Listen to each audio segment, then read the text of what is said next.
Yang ke jumno ka? Dino na pendapat lah kampung ka?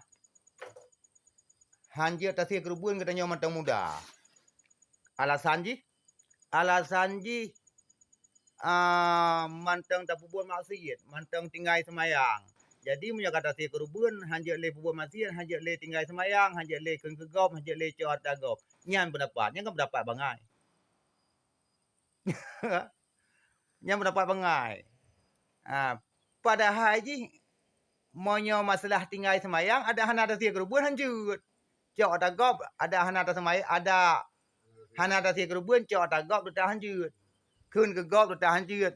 Buat maksiat dah hanjut ada hana si kerubun. Alhamdulillah kenyan. Jadi beli pendapat bangai kenyan. Pakon karena rata tempat kena but.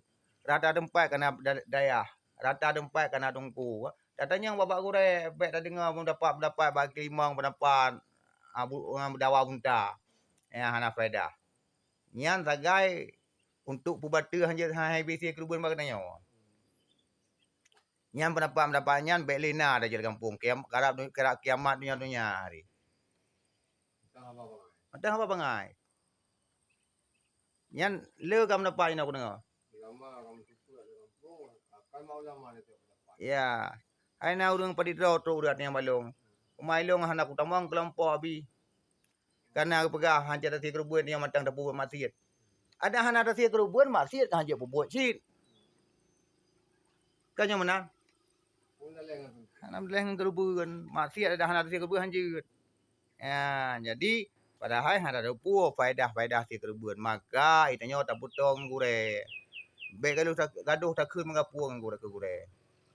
Baik jino ha begah hanapah ponyo. Hanapah poji. Hanapah gure.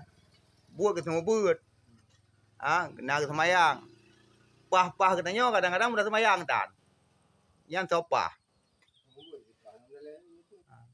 Oleh na pendapat long. Yang pulih kampung yang pakai tidak.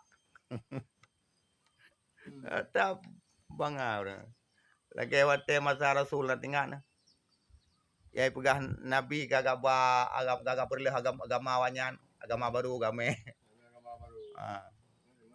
Padahal yang agama yang sebenarnya. Padahal yang pakai ridaknya yang nyo pupu dengan agama. Yang kemudian buat kampung. Berarti padahal kita nyo kakaladung kabeh tanoh hari. Tidak cum kabeh tanoh. Kagak piyo baba maksiat. Baba mupat. Ibadah betul. Yang pakai ridak. Padahal berekon kan. Semayang tarawih ni turi. Tempat semayang tarawih turi. Gara-gara anak gure-gure itu kait no semayang tarawih, kait no batur semayang, kait no tung semayang, kait no cara semayang, kamu puasa uronyo. Yang berekal matang latang lamu orang tu. Hana itu pemerdo. Ya, kan? Ya.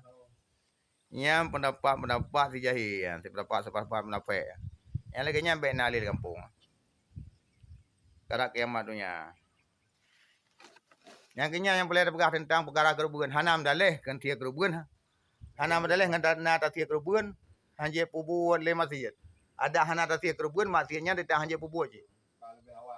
Kalau be awal hanje. Ya, benar kan?